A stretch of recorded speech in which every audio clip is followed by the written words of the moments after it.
Mirador de choses. Nos chroniqueurs se déboutonnent sur le vif. La suite de notre tour de chauffe à présent, Talibé, on s'intéresse à l'affaire commandant Ali Camara.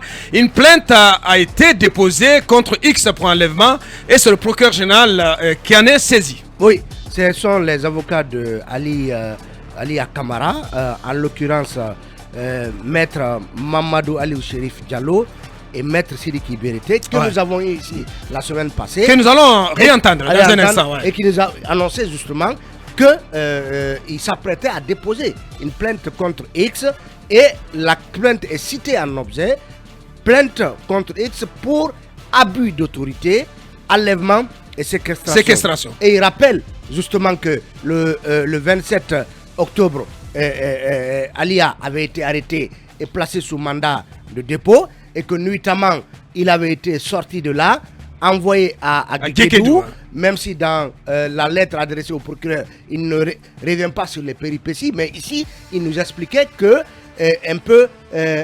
Alia avait été transporté pratiquement d'une ville à une autre, de certaines mains à d'autres, jusqu'à Guékédou. Ouais. Et donc, depuis, finalement, il a disparu. Et on ne sait plus où il est. Hélas. On ne sait plus où il est. Hélas. Mais il faut quand même qu'on nous dise où est Ali Camara. C'est quand même, c'est pas la montagne à déplacer. Hélas, il a fait l'objet depuis la nuit du 6 juin. Ouais. Lundi 6 juin à 21 à Guékédou. Destination. Et depuis lors, sans nouvelles. Donc, c'est une séquestration. Ouais. Et c'est ce que dit. Ce que pointent ses avocats. Ouais. Allez, maître Sidiki, dans un instant, qui va s'exprimer. Akoumba Diallo, un mot sur cette plainte pour abus, séquestration et enlèvement. Enlèvement et séquestration. Je pense que les avocats cherchent une clarification. Ils cherchent à savoir de quoi, pourquoi M. Alia Camara a été arrêté, où est-ce qu'il se trouve et qui l'a mis là. Je pense que c'est tout l'objectif pour le moment. Ouais. C'est d'avoir de ces nouvelles et des nouvelles certifiées officielles. Ouais. Est-ce que je pense que c'est pas, comme je disais, c'est pas la montagne à déplacer qu'on dise quand même où est passé Ali Camara. C'est aussi simple que cela. Ali Camara, comme on le sait, il était à Guékédou, il a été arrêté pratiquement devant témoins. Ouais. Et il y a un tribunal militaire qui existe. S'il y a des faits qui sont reprochés à un militaire, ils doivent être jugés devant ce tribunal. Mais depuis qu'il a été arrêté, ses avocats ne savent pas ce pourquoi on l'a arrêté. Il n'a pas été confronté à ce tribunal militaire. Encore pire, on ne sait pas où il est parce que sa famille, depuis là, n'est pas entrée en contact avec lui. L'avocat nous l'a signifié et confirmé le vendredi passé. C'est ce qui est d'ailleurs grave. Parce que au moins si sa famille savait où il est, et si elle avait un contact direct avec lui pour échanger, au moins elle serait un peu tranquille. Ouais. Entre-temps, sa femme a accouché. Oui, il y a eu le baptême de l'enfant a eu lieu, etc.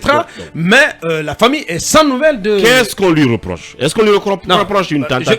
Je préfère dire pour l'instant, qu'est-ce qu'on a fait d'Alia? Oui, c'est un peu la même chose. Basiquement, je pense qu'il faut répondre d'abord à cette question. Oui. Qu'est-ce qu'on a fait d'Alia? Oui, qu'est-ce qu'on a fait de lui? Qu'est-ce qu'on lui reproche? Et tout un paquet de questions parce qu'on ne le voit pas du tout. Il y en a qui vont juste à se demander est-ce qu'il a un souffle de vie? Bien sûr. Bref, parce qu'il ne parle pas avec sa famille. Donc, je pense qu'il y a lieu à un moment donné que la hiérarchie militaire donne une réponse à ses avocats. S'il est répondu pour une raison d'État et qu'il va être jugé pour cette raison, qu'on dise à ses avocats de s'y préparer parce qu'il y aura le procès, ou qu'on dise en réalité où il est passé. Ouais. Allez-y. Parce que Alia serait-il autant une menace pour l'actuel pouvoir? Non, je pense que peut-être que l'on ne devrait pas s'aventurer sur la question de savoir est-ce qu'il est une menace. C'est peut-être en fait de savoir qu'est-ce qu'il est devenu, puisque Ali est un sujet de droit. Et je pose la question, cabinet, parce que si il n'en était pas une, je parle de menace. Mais pourquoi on lui en voudrait autant? On lui en voudrait autant. Le fait de développer une espèce d'omerta totale autour de Alia peut amener les gens à avoir cette croyance partagée là. Ouais. Encore que Alia a été reproché officiellement dans une sorte de... Pour l'instant, maître Sidiki qui décroche pas du tout, s'il est à l'écoute, mais Abakar, voilà, répondre à nos appels. Ouais. Sans être homme cabinet, je ne sais pas s'il était là vendredi ou pas. Talibé était là, le monsieur quand même a fait des révélations parce qu'il a dit qu'Alia, ce qu'on lui reprochait depuis sa première arrestation, c'est une affaire d'ordinateur, de PC. Ouais. Le PC d'Alpha Condé qui l'aurait subtilisé. entre-temps, ça n'a pas été porté à la connaissance de l'opinion à l'époque. Bon, il a été libéré entre-temps. Il faut qu'on nous dise tout ça. En fait, il faut qu'on nous rétablisse toute la chaîne de l'arrestation, la première arrestation d'Alia, juste parce que nous, ce qu'on savait, c'est que c'est une affaire de devises, de paquets de devises. De vol d'argent. De vol d'argent. Donc, ils auraient récupéré à la présidence. Son cas ne peut pas rester une énigme, une éternelle énigme. Pour cette deuxième fois. Et c'est en cela que l'affaire, quand même, elle est davantage intéressante. Si finalement, ce n'est pas une affaire d'argent, mais il s'agit de l'ordinateur du président Alpha Condé. Parce qu'il paraît que du côté du palais Mohamed V, cet ordinateur-là, il fait l'objet d'une obsession. On veut à tout prix l'avoir. Et donc, on a pensé que donc l'avocat le WhatsApp, la main a été mise sur le WhatsApp. En nous révélant qu'il s'agit du cas de l'ordinateur d'Alpha Condé, en tout cas, beaucoup pensaient que c'était une affaire d'argent. Finalement, c'est la question de l'ordinateur d'Alpha Condé. Et connaissant Alpha Condé, et certainement il y a beaucoup d'informations qui doivent se trouver dans cet ordinateur. Et est-ce que depuis octobre, en tout cas moment de la première arrestation de Alia, finalement le sujet de l'ordinateur n'est plus d'actualité? Est-ce qu'on l'aurait retrouvé, ou est-ce qu'encore on continue à rechercher cet ordinateur comme une aiguille dans une boîte de foin? Ça veut dire que cette question-là, est-ce que tous les ennuis qu'Alia connaît sont liés à un ordinateur qu'on n'aurait pas retrouvé encore, ou est-ce que, comme certains le présagent, Alia est vraiment une menace? Que peut faire Alia tout seul, même expédié du côté de Gekedou et sous surveillance, même ramené à Conakry, Donc aujourd'hui, c'est une question que nous nous posons, parce que au-delà du statut de militaire, c'est un citoyen. Donc il est question de droit, de liberté. C'est un être humain. Qu'est-ce qu'il est devenu? Parce que, Abouakar, si vous me permettez, sur les faits, les avocats citent l'article 303 du code pénal, qui dit, je cite, le fait sans ordre des autorités constituées et hors les cas prévus par la loi, le fait donc d'arrêter, d'enlever, de détenir ou de séquestrer une personne est puni de la réclusion criminelle à temps de 5 à 10 ans. Si la détention ou la séquestration a duré plus d'un mois, la peine est celle de la réclusion criminelle à temps de 10 à 20 ans.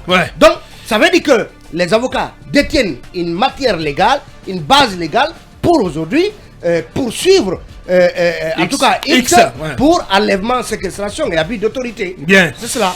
De toutes les façons, à un moment ou à un autre, il faut une clarification sur ce cas et qui devient assez gênant entre les mains de la junte. Oui, toutes ces questions en bandoulière que les avocats ont en bandoulière méritent réponse de la part des pouvoirs publics, des autorités du pays, parce que Alia, aujourd'hui c'est de lui on parle, mais est-ce que c'est le seul qui serait dans ce contexte-là? Lui, c'est parce qu'il est devenu célèbre. Des chefs des opérations, des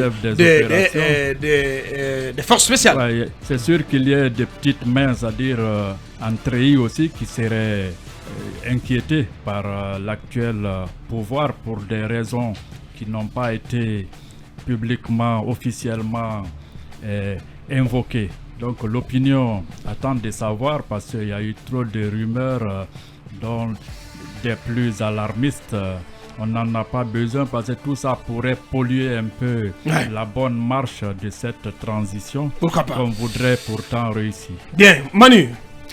Je pense que Alia Camara est un sujet de droit, et que donc étant sujet de droit, il mérite d'être traité de la même manière que tous les autres citoyens à qui on reproche quoi que ce soit. L'affaire n'est pas suffisamment claire, parce que la première fois qu'on a parlé, en tout cas, de militaires arrêtés, c'était pour une affaire d'argent. Et après, comme l'a dit Ouri, le week-end dernier, son avocat a révélé qu'il avait une affaire d'ordinateur. Oui, pendant que tu en parles, l'un de ses avocats, Maître Sidiki, est en direct. Bonjour, Maître. Bonjour, monsieur. Bienvenue sur notre antenne. Que peut-on dire sur cette plainte que vous avez introduite auprès du parquet général contre X pour enlèvement et séquestration? Bon, grosso modo, en résumé, c'est une plainte dont c'est ceux qui l'ont enlevé n'ont pas été identifiés, destinataires inconnus, sous le fondement de l'article 303 et 304 du Code pénal guinéen sur l'enlèvement et séquestration. Et le fait de priver quelqu'un de sa liberté sans que ce soit l'ordre de la loi, ni présenté à une autorité habilitée, c'est ce qu'est la séquestration. C'est pourquoi on a porté plainte contre lui. Comme la justice est la boussole, croyons que le parquet général sera à la hauteur de ses ambitions pour diligenter et mener une enquête approfondie dans ce sens. Bien. Et pourquoi cette plainte? Pourquoi cette plainte maintenant? Est-ce que ça a un lien quelconque avec la nomination d'un nouveau PG? Est-ce qu'on pouvait s'attendre à cette plainte il y a quelques semaines derrière? Ce n'est pas maintenant qu'Alia est porté disparu, que vous êtes sans nouvelles de lui. Et pourquoi? Il y a une coïncidence troublante sur laquelle nous aimerions avoir des explications. Nous, notre espoir était le tribunal militaire. On croyait que le tribunal militaire allait renvoyer notre inculpé pour donner le sort de la procédure du vol. Il était en détention pour vol, sous le mandat du tribunal militaire. Comment on peut venir le chercher nuitamment, le reconduire à Guéguédou et le ramener destination inconnue? Nous, on est à la carte de départ. Cela n'a rien à voir avec l'actuel procureur. D'ailleurs, on avait discuté, on ne savait pas qui allait être nommé. Et quand vous êtes victime d'une violation quelconque, d'un comportement qualifié de trouble à l'ordre public, on ne peut pas se rendre justice. Donc, mieux vaut se référer à qui des droits. C'est pourquoi la plainte. Bien. Mais maître, est-ce que aujourd'hui, est-ce que vous avez quand même connaissance de la raison pour laquelle il y aurait eu enlèvement, séquestration? Est-ce que c'est dans le prolongement de la procédure d'octobre que vous avez cité, ou il s'agirait d'une autre affaire que celle liée à la question de vol de vol d'argent au palais sectoriel? Vol d'ordinateur pour Alpha Condé. C'est pour il y a un groupe de militaires, d'autres c'est l'argent pour Ali. Dans son dossier, on dit le portable de Alpha Condé, du président, l'ex-président Alpha Condé. Eh bien, est-ce que cet ordinateur a été retrouvé selon vos informations? Le propriétaire de l'ordinateur n'a pas porté plainte. Qui peut être plus réaliste que le roi? Le propriétaire de l'ordinateur n'est pas forcément libre de ses mouvements. C'est dans un palais présidentiel, maître. Est-ce que l'ordinateur a été finalement retrouvé selon vos informations? Au nom de la présomption d'innocence, il n'y avait rien. C'était maquillé. Mais ça, on attend qu'Alia soit retrouvé. Devant le juge, on va s'expliquer.